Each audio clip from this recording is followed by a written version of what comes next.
Good morning दोस्तों, राधे राधे। आप सभी को अपने ज्ञान सूत्र एकेडमी में स्वागत है। हमें आशा है कि आप लोग अच्छे होंगे, आपकी पढ़ाई अच्छी चल रही होगी। तो मैं जो हमारी क्लास चलने वाली है, इसके पहले की क्लास हमारी चल चुकी है, जिसमें हम आपको वस्तुओं के बारे में बताएं, वस्तुएं क्या चीजें होती हैं। तो दोस्तों, जो इसके पहले की जो क्लास चली है, एकदम ये जो चैप्टर है हमारा शानदार चैप्टर है। और इस चैप्टर में जो हमारा चैप्टर का नाम है हमारे आसपास के पदार्थ, जो हमारे आसपास के पदार्थ चैप्टर चल रहा है, ये सबसे शानदार चैप्टर है। ये क्लास 9th केमिस्ट्री का चैप्टर है। इसको दोस्तों जरूर पढ़िएगा। यदि आप क्लास 9 में पढ़ रहे हो तो आप ये इस वीडियो को जरूर देखिएगा, इस क्लास को जरूर देखिएगा दोस्तों। इसके पहले की क्लास चल चुकी है, वो आपको जाकर के यूट्यूब चैनल पे मिल जाएगा, तो आप जाकर के उसको जरूर देखिएगा दोस्तों। तो आज की जो हमारी अगली क्लास होने वाली है, तो दोस्तों आज की जो हमारी क्लास होगी वे भी क्या होगी, हमारा केमिस्ट्री क्लास 9th का फर्स्ट चैप्टर चल रहा है। तो इसमें हम जो हमारे चैप्टर का नाम है दोस्तों, वो है हमारे आसपास के पदार्थ। क्या है? हमारे आस पास के पदार्थ। जो हमारा चैप्टर चल रहा है दोस्तों, हमारे आसपास के पदार्थ चल रहा है। अब इसमें कल की जो क्लास चली तो उसमें हम बताएं कि पदार्थ क्या होता है और वस्तुएं क्या होती हैं, उसका अनुभव हम कैसे करते हैं, ये सारी चीजें हम क्या कर चुके हैं, उस क्लास में बता चुके हैं। इसके पहले की क्लास में यदि आप नहीं देखे हैं तो जाकर के जरूर देखिएगा दोस्तों। तो जो आज की हमारी क्लास होने वाली है, इसमें हम पढ़ने वाले हैं पदार्थ की अवस्थाएं। क्या पढ़ने वाले हैं दोस्तों? पदार्थ की अवस्थाएं पढ़ने वाले हैं इस क्लास में। अब पदार्थ की अवस्थाएं जो होता है, स्टेट ऑफ मैटर क्या होता है, जो स्टेट ऑफ मैटर होता है, ये पदार्थ की अवस्थाएं होती हैं। इनको जो पदार्थ की अवस्थाएं होती हैं, जो पदार्थ होता है, पदार्थ को भौतिक अवस्था के आधार पे इनको 3 भागों में बांटा गया। जो क्या होता है, पदार्थ की जो अवस्थाएं होती हैं, ये भौतिक अवस्था के आधार पे, किस अवस्था के आधार पे? भौतिक अवस्था के आधार पे इनको 3 भागों में बांटा गया। कितने भागों में दोस्तों? 3 भागों में। देखो इनके आधार पे कितने भागों में बांटा गया दोस्तों? 3 भागों में, 3 अवस्थाओं में वर्गीकृत किया गया। तो इसमें जो पहला भाग होता है ठोस होता है। पहला क्या होता है? पहला जो भाग होता है ठोस होता है, दूसरा द्रव होता है, तीसरा गैस होता है। Solid, liquid, gas. जो पदार्थ की अवस्थाएं होती हैं उनको तीन अवस्थाओं में बांटा गया भौतिक अवस्था के आधार पे। यदि कोई पूछेगा कि पदार्थ को भौतिक अवस्था के आधार पे कितने भागों में बांटा गया, तो दोस्तों बताएंगे हम 3 भागों में बांटा गया। कितने भागों में? 3 भागों में। कोई पूछेगा कि कौन कौन सी अवस्थाओं में बांटा गया, तो बताओगे ठोस, द्रव, gas, liquid, solid, liquid, gas, solid, liquid, gas. तो दोस्तों जो भौतिक अवस्था के आधार पे पदार्थ की अवस्थाओं को 3 भागों में बांटा गया। पहला ठोस, जिसको हम सॉलिड कहते हैं, दूसरा द्रव होता है जिसे हम लिक्विड कहते हैं, तीसरा गैस होता है, तीसरा गैस होता है जिसको हम गैस कहते हैं। चलिए, तो कभी कभी देखिए ये जो द्रव होता है ये पदार्थ की अवस्था होती है। एक द्रव्य, तुम्हें ना आप सभी को एक नाम सुनने को मिलता है, द्रव्य। क्या नाम सुनने को मिलता है दोस्तों? एक नाम मिलता है द्रव्य। अब देखिए द्रव्य ये जो होता है, ये जो द्रव्य होता है ये मैटर होता है। क्या होता है? मैटर होता है। क्या होता है? मैटर होता है। देखो यहाँ पर द्रव लिखा गया है और यहाँ पर द्रव्य। दोस्तों देखिए इसी में यदि आप कंफ्यूज हो जाएंगे तो पेपर में आ जाएगा, अगर पूछ देगा कि द्रव्य क्या होता है तो आप घबरा जाएंगे और आप गलत करके आ सकते हैं। तो इसलिए जो क्या होता है, जो द्रव होता है और द्रव्य में अंतर होता है। जो द्रव्य होता है वो पदार्थ होता है, ये क्या होता है? पदार्थ होता है। और जो द्रव होता है, इन्हीं पदार्थ की अवस्था, द्रव्य की अवस्था द्रव होती है। द्रव्य की अवस्था क्या होती है? द्रव होती है। तो इसलिए दोस्तों आप इसको अपने दिमाग में शिफ्ट कर लीजिएगा कि जो द्रव्य होता है वे पदार्थ होता है, जो द्रव होता है ये पदार्थ की अवस्था होती है। क्या होती है? पदार्थ की अवस्था होती है। आया बातें समझ में? ये जो द्रव्य होता है पदार्थ होता है और जो द्रव होता है पदार्थ की अवस्था होती है। तो यह एक अवस्था है या एक पदार्थ है। तो इसको दोस्तों ध्यान में दिमाग में सेट कर लीजिएगा ताकि पेपर में आने के बाद गलती न हो। चलिए चलिए चलते हैं।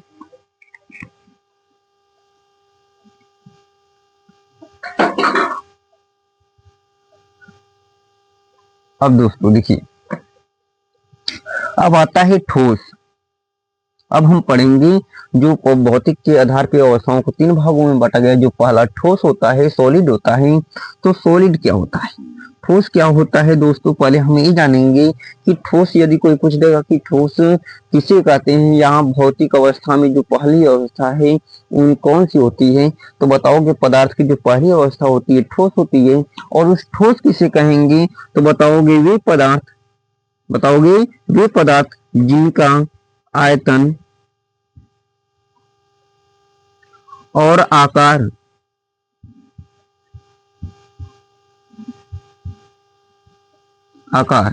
ये दोनों क्या होते हैं, ये दोनों निश्चित होते हैं। जिनका आयतन और आकार क्या होते हैं, निश्चित होते हैं। बताओगे जो ठोस अवस्था होती है, तो बताओगे वे पदार्थ जिनका आयतन और आकार दोनों क्या होते हैं, निश्चित होते हैं। जिनका आयतन और आकार क्या होता है, निश्चित होता है, उसे हम ठोस अवस्था कहते हैं। क्या कहते हैं, ठोस अवस्था कहते हैं। तो अब कैसे हम पता करेंगे कि कौन सी वस्तु ठोस है, कौन सी कैसी है। तो हम कब इसको ठोस कह सकते हैं, अगर मान लो ये वस्तु है, कब हम इसको ठोस कर सकते हैं, जब इसका जो आयतन होगा और जो आकार होगा दोनों निश्चित होगा। दोनों क्या होगा, निश्चित होगा। तो जैसे मान लो आयतन, अब इसका हम आयतन निकालेंगे तो ये क्या होगा, इसका आयतन निश्चित होगा, इसके आयतन में कोई परिवर्तन नहीं होगा। इसके आयतन में कोई परिवर्तन नहीं होगा। अगर हम इसको यहाँ पर रख रहे हैं, ये जितना यहाँ पर स्थान घेर रही है तो उतना ही, अगर इसको हम इस हाथ पे रखेंगे तो इस हाथ पर भी उतना ही आयतन, उतना ही स्थान घेरेगी। हम अभी कल ही बताएं कि जो भी वस्तुएं होती हैं अपने आयतन के कारण ही क्या करती हैं, स्थान घेरती हैं। आयतन के कारण ही सभी वस्तुएं क्या करती हैं, स्थान घेरती है। जैसे मान लो दोस्तों ये डस्टर है, ये क्या है, जैसे मान लो ये इसका आयतन, ये ठोस वस्तु है तो इसका आयतन निश्चित होना चाहिए। अब इसको हम क्या करेंगे दोस्तों, जहां पर भी रखेंगे, यहाँ पर रखें तब भी ये इतना स्थान घेर रहा है, ये अपने आयतन के बराबर स्थान घेर रहा है। और यहाँ पर भी जाएगा तो ये अपने आयतन के बराबर स्थान घेरेगा, इसके आयतन में कोई परिवर्तन नहीं होगा। जितना यहाँ पर स्थान घेर रहा है एकदम सेम उतना ही स्थान यहाँ पर घेरेगा।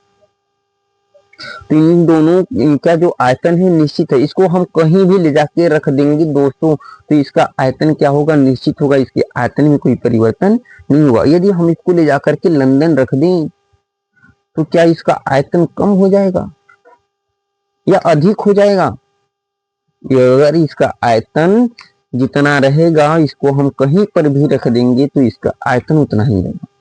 तो इसका आयतन क्या हुआ दोस्तों, निश्चित हुआ। अब फिर उसके बाद होता है कि इसका आकार निश्चित होता है। अब इसको हम यहाँ पर रखें तब भी इसका आकार वही रहेगा। इसको किसी हम बोतल में डाल देंगे तब भी इसका आकार यही रहेगा। किसी पानी में डाल देंगे इसका आकार क्या होगा, इसी तरह रहेगा। अगर किसी हम पहाड़ पे रख देंगे दोस्तों, पहाड़ पे रख देंगे तब भी इसका आकार ऐसा ही रहेगा, इसके आकार में कोई परिवर्तन नहीं होगा। तो इसीलिए हम इस वस्तु को क्या कह सकते हैं, ठोस कह सकते हैं। इसलिए इस वस्तु को हम क्या कहते हैं, ठोस कहते हैं। तो आया दोस्तों समझ में ठोस। ठोस किसे कहते हैं, तो बताओगे वे वस्तुएं जिनका आयतन और आकार दोनों निश्चित होता है उसी ठोस कहते हैं। अब देखिए जो ठोस होते हैं उनके गुण क्या क्या होते हैं, उनके गुण क्या होते हैं, ठोस के गुण क्या होते हैं कि पहला होता है जो ठोस होता है, ठोस के आकार निश्चित होता है। और अगर यदि आकार निश्चित होता है तो किस कारण निश्चित होता है दोस्तों, हम ये जानेंगे। चलिए, तो जो ठोस पदार्थ होता है उसका आकार निश्चित होता है। अब ठोस का आकार निश्चित होता है तो पहले इनके अणु क्या होते हैं, एक निश्चित क्रम में व्यवस्थित होते हैं। जो ठोस पदार्थ के जो अणु होते हैं एक निश्चित क्रम में क्या होते हैं,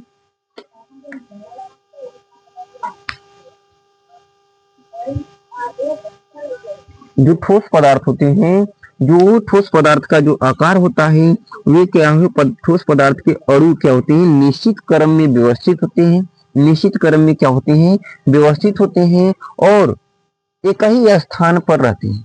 एक ही स्थान पर रहते हैं, जिनके कारण इनका आकार क्या होता है, निश्चित होता है। एक ही स्थान पर रहते हैं और एक ही स्थान पर रहने के कारण क्या होता है, इनका इनका आकार क्या होता है दोस्तों, आकार निश्चित होता है। क्या होता है, निश्चित होता है। आई बातें समझ में।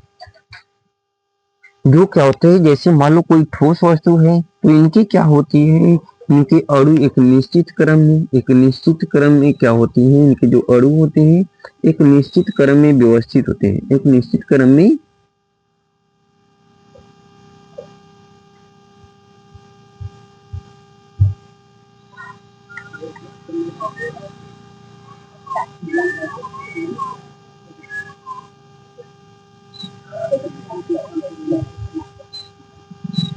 एक निश्चित क्रम में क्या होते हैं, देखो ये इनका जो क्रम है, इनका क्रम क्या है, एक निश्चित क्रम है। क्या है, एक निश्चित क्रम में व्यवस्थित होते हैं। देखो व्यवस्थित कैसे हैं, एक निश्चित क्रम में क्या होते हैं, व्यवस्थित होते हैं और एक ही स्थान पे क्या होते हैं, स्थित होते हैं, इधर उधर गति नहीं करते हैं। एक निश्चित क्रम में क्या होते हैं, एक निश्चित क्रम में व्यवस्थित होते हैं। निश्चित क्रम में व्यवस्थित होते हैं और क्या होते हैं, एक ही स्थान पर रहते हैं। ये क्या रहते हैं, एक ही स्थान पर और एक ही स्थान पर रहते हैं, जिनके कारण इनका जो आकार है, अब जब एक ही स्थान पे रह रहे हैं, हिल डुल नहीं रहे हैं, तो दोस्तों जब हिल डुल नहीं रहे हैं तो एक ही स्थान पे रहेंगे तो इनका आकार क्या होगा, निश्चित होगा। और इनका आकार क्या होता है, निश्चित होता है। आया दोस्तों समझ में। तो जो क्या होता है, ठोस का आकार जो होता है इसलिए निश्चित होता है क्योंकि जो उनके अणु होते हैं, जो छोटे छोटे कणों से मिलकर जो पदार्थ बना होता है, जो अणु होते हैं एक निश्चित क्रम में एक निश्चित क्रम में क्या होते हैं, व्यवस्थित होते हैं। एक निश्चित क्रम में क्या होते हैं, व्यवस्थित होते हैं और एक ही स्थान पे रहते हैं। और क्या करते हैं, एक ही स्थान पे रहते हैं, इसीलिए इसका आकार जो है, जब हम इसी तरह एक ही स्थान पे रहेंगे तो हमारा आकार इसी तरह रहेगा। जब हम हिले डुलेंगे तो हमारा आकार क्या होगा, परिवर्तित होगा। तो इसीलिए इसका आकार क्या होता है, निश्चित होता है। तो उसका आकार क्या होता है दोस्तों, निश्चित होता है। चलिए फिर इसके बाद हम जानते हैं कि इनका आयतन, जो ठोस होता है उनका आयतन क्या होता है। जो ठोस पदार्थ होता है, ठोस पदार्थ में दाब डालने पर, ठोस पदार्थ पे दाब डालने पर उसके आकार में कोई परिवर्तन नहीं होता है, उसके आयतन में कोई परिवर्तन नहीं होता है। जब किसी पदार्थ पर हम क्या करते हैं, दाब डालते हैं तो उसके आयतन में कोई परिवर्तन नहीं होता है और उनके अणु पास पास होते हैं। और उनमें परिवर्तन क्यों नहीं होता है, क्योंकि उनके कण पास पास होते हैं। जो उनके अणु होते हैं ना, एकदम पास पास होते हैं, जिसके कारण हम उस पर कितना हो दाब लगाएंगे वे परिवर्तन नहीं होगा। जैसे मान लो ये दिया गया है हमारा डस्टर, अब इसके आकार में क्यों नहीं परिवर्तन होगा, क्योंकि इनके आयतन परिवर्तित, क्योंकि हम इस पर दाब डालने पर यदि इनके आयतन में परिवर्तन नहीं हो रहा, चलो लो इस पर खूब दाब लगा दे रहे हैं, इसके आकार में कोई परिवर्तन हुआ, इसके आयतन में कोई परिवर्तन नहीं होता है।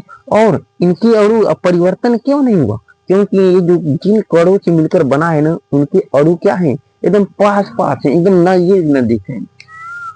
तो इसी कारण क्या होते हैं, इनके आयतन परिवर्तित नहीं होता है।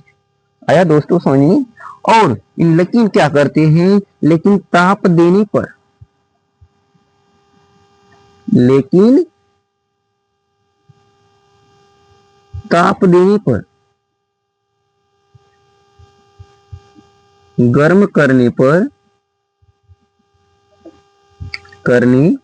पर इनके आयतन करने पर आयतन में परिवर्तन हो सकता है।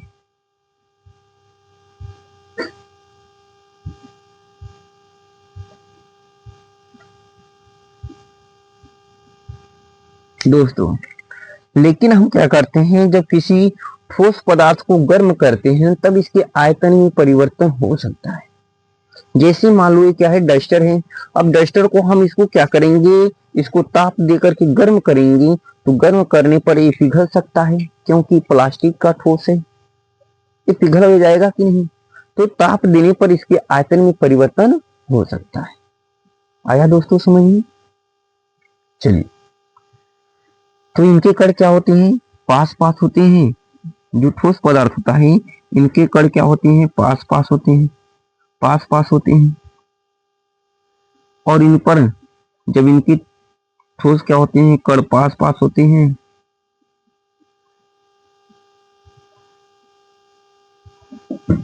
लो इनके कण जब क्या होते हैं, पास पास होते हैं दोस्तों, तो इनके हम जब क्या करते हैं, बाहर से दाब लगाते हैं। दाब लगाने पर इनके आयतन में परिवर्तन, जो इनका आयतन है, इनके आयतन में परिवर्तन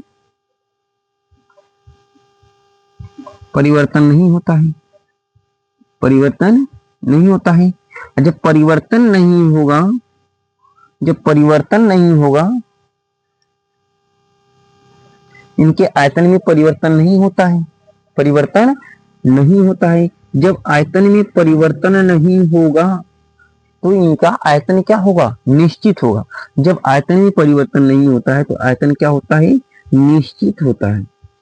तो कहीं निश्चित होता है दोस्तों, जब आयतन में परिवर्तन नहीं हुआ तो इसका आयतन निश्चित होता है। लेकिन जब हम इस पर क्या करते हैं, ताप देते हैं, जब इसको हम गर्म करते हैं तो इसके आकार में परिवर्तन हो सकता है। ज्यादा नहीं, बहुत तीक्ष्ण, बहुत क्या होता है, तीक्ष्ण मतलब थोड़ा सा परिवर्तन होता है, ज्यादा परिवर्तन नहीं हो सकता है।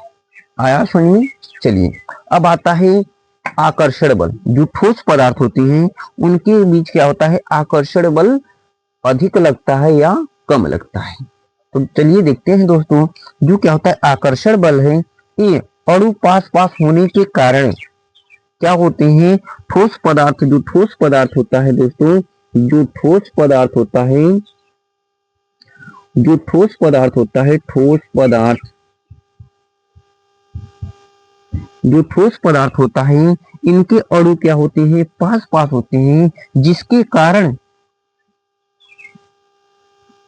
जिसके क्या क्या होते हैं, इनके अणु पास पास होते हैं, जिसके कारण इनका अंतराणविक स्थान, उनके कणों के अंतराणविक का मतलब उनके कणों के बीच का जो स्थान होता है, उनके कणों का बीच का जो स्थान है, इनके कणों के बीच का जो, ये बीच का जो स्थान देख रहे हो ना, थोड़ा सा इनके बीच का स्थान जो होता है बहुत कम होता है, बहुत क्या होता है, कम होता है। इनके बीच का जो स्थान है, ये क्या है, अणु, अणु है।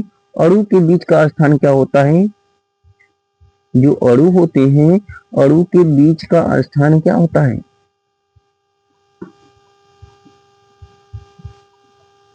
स्थान बहुत कम होता है। क्या होता है, बहुत कम होता है। जब इनके अणु के बीच के स्थान बहुत कम होता है तब इनके बीच आकर्षण बल क्या होता है, अधिक प्रबल लगता है। जब इनके अणु के बीच का जो रिक्त स्थान है बहुत कम होता है, क्या होता है, बहुत कम होता है। जैसे मान लो चाक है, अगर मान लो जैसे चाक होता है, ईंट होता है, ईंट को तोड़ते हैं तो उनके देखेंगे कणों के बीच का जो स्थान होता है ना, बहुत कम होता है। जब बहुत कम होगा तो उनके कण क्या होंगे, पास पास होते हैं, उनके अणु क्या होते हैं, पास पास होते हैं, जिनके कारण उनका अंतराणविक स्थान क्या होता है, बहुत कम होता है। जब अंतराणविक स्थान बहुत कम होगा तो उनके कणों के बीच, उनके कणों के बीच क्या होगा, जब वो अंतराणविक स्थान कम होगा तो उनके कणों के बीच, कणों के बीच आकर्षण बल क्या होगा, आकर्षण बल अधिक होगा। क्या होगा, अधिक होगा। जब अंतराणविक स्थान कम तो कणों के बीच आकर्षण बल क्या होगा, अधिक होता है। तो कणों के बीच क्या होता है, आकर्षण बल बहुत अधिक लगता है। आया दोस्तों इतना समझिए। चलिए अब चलते हैं घनत्व। अब हम जानेंगे ठोस पदार्थ में घनत्व कैसा होता है। अब देखिए जो क्या होता है, ठोस पदार्थ के अणु क्या होते हैं, एकदम निकट होते हैं, एकदम पास पास होते हैं, एकदम पास पास होते हैं, जिनके कारण इनका घनत्व क्या होता है, अधिक होता है। इनका घनत्व क्या होता है, इसमें घनत्व होता है, और पास पास होते हैं, एकदम निकट निकट होते हैं, जिसके कारण इनमें क्या होता है, घनत्व, जिनके कारण घनत्व क्या होता है,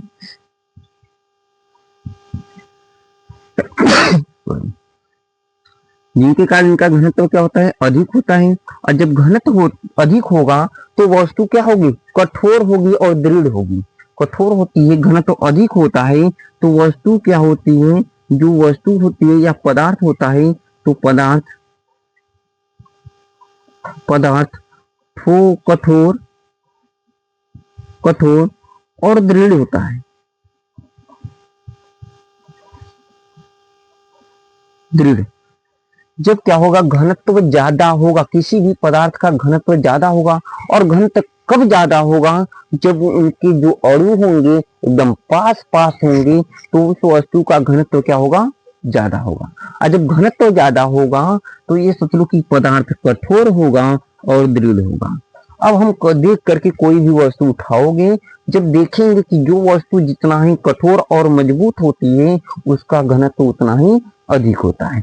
जैसे हम लोहा की छड़ ले लें, लोहे की छड़ क्या होती है, एक लकड़ी की छड़ ले लें, एक लकड़ी की छड़ ले लें, एक लोहे की छड़ ले लें, और दोनों को छड़ को देखेंगे तो उसमें जो सबसे मजबूत होगा, दृढ़ होगा, उसका घनत्व ज्यादा होगा।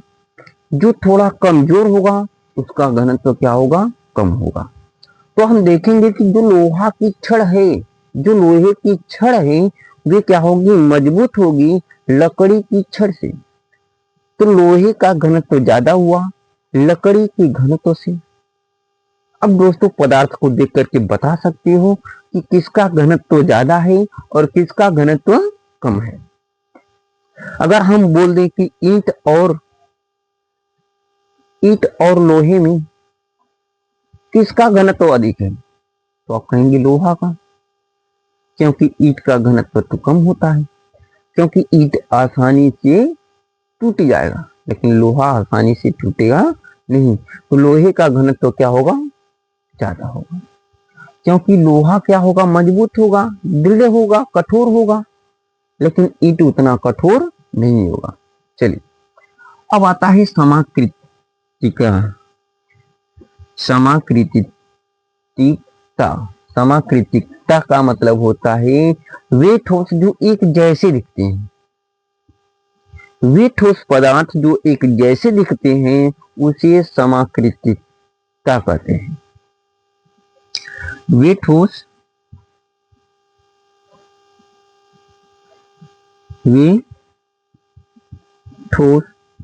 जो एक जैसे दिखते हैं,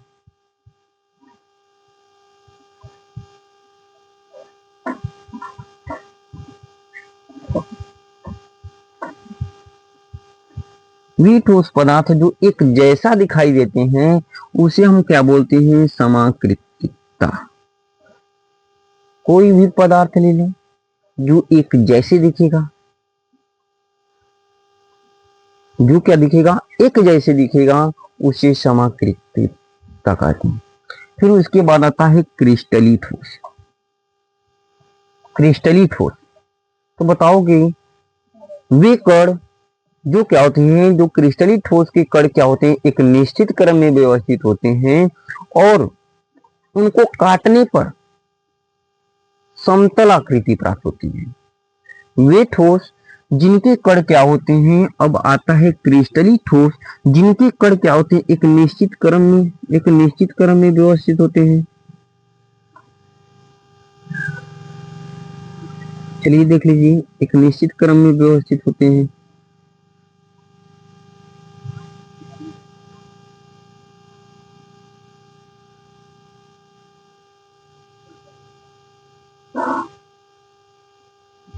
ये देखिए ठोस पदार्थ है, इनके कण क्या है,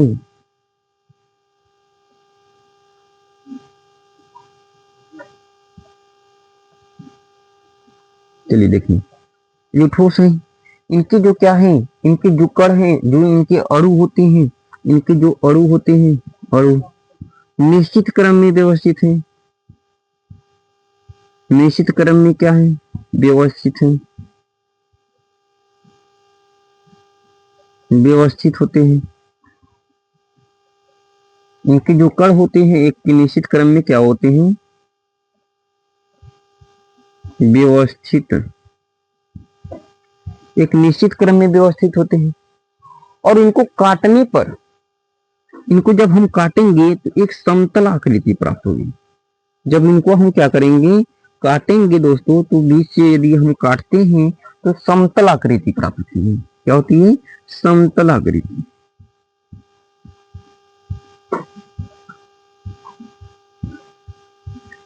समतल आकृति क्या होती है? प्राप्त होती है। तो हम उसको क्या कहते हैं? क्रिस्टलीय ठोस। उसको हम क्या कहते हैं? क्रिस्टलीय ठोस कहते हैं। फिर आता है अक्रिस्टलीय ठोस। क्या होता है? अक्रिस्टलीय ठोस क्या होता है? वे पदार्थ जिनके अणु निश्चित क्रम में व्यवस्थित हैं। अब कोई पूछेगा कि क्रिस्टलीय ठोस में कौन कौन सा आता है? तो जैसे तुम्हारा क्या हो गया? लोहा हो गया। लोहा क्या है? क्रिस्टलीय ठोस है। लोहा क्या है दोस्तों? क्रिस्टलीय ठोस है। लेकिन जो क्या है? लकड़ी, ये क्रिस्टलीय ठोस नहीं है। जैसे यहीं पर बोला जाए, जैसे हीरा हो गया, हीरा क्रिस्टलीय ठोस है। जैसे कांच बोला जाए, कांच क्रिस्टलीय ठोस है। लेकिन अक्रिस्टलीय ठोस जैसे ईंट हो गया, ईंट क्रिस्टलीय ठोस नहीं है, अक्रिस्टलीय ठोस है। जैसे तुम्हारा चाक हो गया, चाक क्या है? अक्रिस्टलीय ठोस है। ये सब क्या होते हैं? अक्रिस्टलीय ठोस होते हैं। ये अक्रिस्टलीय ठोस होते हैं। इनके जो कण होते हैं एक निश्चित क्रम में व्यवस्थित नहीं होते, एक निश्चित क्रम में व्यवस्थित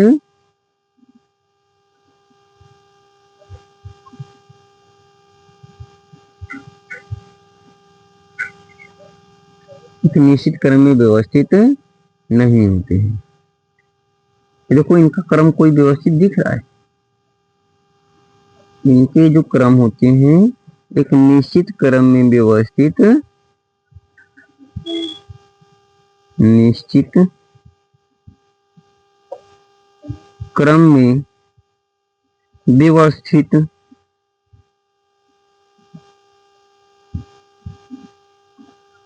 व्यवस्थित नहीं होते।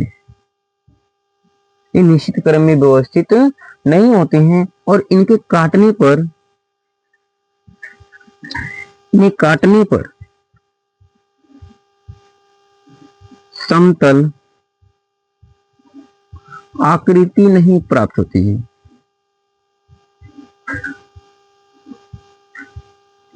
नहीं प्राप्त होती है।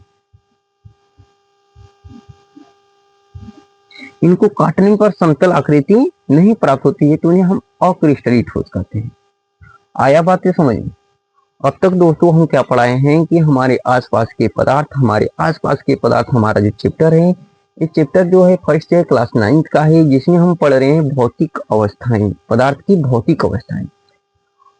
अब पदार्थ की अवस्थाएं पढ़े, पदार्थ की अवस्थाओं में को पदार्थ की भौतिक अवस्था के आधार पर पदार्थों की 3 अवस्थाएं होती हैं। पहला होता है ठोस, दूसरा होता है द्रव, तीसरा होता है गैस। तो जो ठोस अवस्था होता है इसका आयतन और आकार निश्चित होता है, जिसके कारण हम वस्तुओं को ठोस कहते हैं। और जो आयतन और आकार निश्चित किसके कारण होता है? इनके कणों के कारण होता है। देखो जहां पर भी देखेंगे पूरा खेल जो है ठोस पदार्थ का एक कणों पर ही निर्भर है, इनके कणों पर ही निर्भर है। अभी हम बोले हैं कि ये इनको अणु होते हैं, निश्चित क्रम में व्यवस्थित होते हैं और एक ही स्थान पे रहते हैं, निश्चित क्रम में और एक ही स्थान पे रहते हैं, जिसके कारण इनका आकार क्या हुआ? जब हम क्या करेंगे, जैसे मान लो कोई वस्तु क्या है, एक निश्चित क्रम में है, व्यवस्थित है और एक ही स्थान पे है। जैसे मान लो पिलर है, पिलर एक ही स्थान पे ऐसे खड़ा रहता है, निश्चित क्रम में व्यवस्थित रहता है। वो क्या है? ठोस है। उनका आकार क्या है? निश्चित है। उनके आकार में कोई परिवर्तन होता है क्या? कई वर्षों तक उसी तरह खड़े रहते हैं। तो उनके स्थान क्या होते हैं? एक निश्चित क्रम में व्यवस्थित होते हैं और एक ही स्थान पे रहते हैं, जिसके कारण वे क्या होते हैं? इनके आकार निश्चित होते हैं। फिर आता है आयतन। आयतन क्या होता है? जब किसी ठोस पदार्थ पे हम दाब डालें और उसके आयतन में कोई परिवर्तन ना हो। दाब डालने पर आयतन में परिवर्तन नहीं होता है। और उनके आयतन में परिवर्तन कब नहीं होगा? जब उनके कण क्या होंगे? उनके अणु पास पास होंगे। जब उनके अणु पास पास होंगे तो उनके आयतन में परिवर्तन नहीं होता है, जिसके कारण उनके आयतन क्या होते हैं? निश्चित होते हैं। जिनके कारण उनका आयतन भी क्या होता है? निश्चित होता है। और जब इनके क्या होते हैं? आयतन पास पास होते हैं तो उनके कारण उनके आयतन में परिवर्तन नहीं होता है। लेकिन जब हम क्या करते हैं? किसी ठोस पदार्थ को गर्म करते हैं, गर्म करने पर उनके आयतन में परिवर्तन हो सकता है। फिर आता है आकर्षण बल। जब क्या होता है? ठोस पदार्थ के अणु पास पास होंगे तो उनके बीच का जो कण होते हैं, जो अणुओं के बीच का अंतर कम होगा। जब कण पास पास होंगे तो उनके बीच का जो अंतराणविक का स्थान होगा वो बहुत कम होगा। जब अंतराणविक का स्थान बहुत कम होगा तो आकर्षण बल क्या होगा? ज्यादा लगेगा। किसी वस्तु को दूर से खींचना हो तो क्या करते हैं? तब वहां पर हमें ज्यादा खींचना पड़ता है, ज्यादा आकर्षित करना पड़ता है। जब कोई क्या होता है तब हमें क्या करना पड़ता है? हमारा बल कम लगता है तो उसको देर तक खींचते रहते हैं। फिर उसके बाद जब कोई वस्तु पास रहती है तो हमारा आकर्षण बल जो होता है ज्यादा होता है, उसको तुरंत हम क्या कर लेते हैं? खींच लेते हैं। तो ये क्या होता है? इनके बीच का स्थान बहुत कम होता है, जिनके कारण आकर्षण बल क्या होता है? अधिक लगता है। आकर्षण बल क्या होता है? अधिक लगता है। चलिए फिर आता है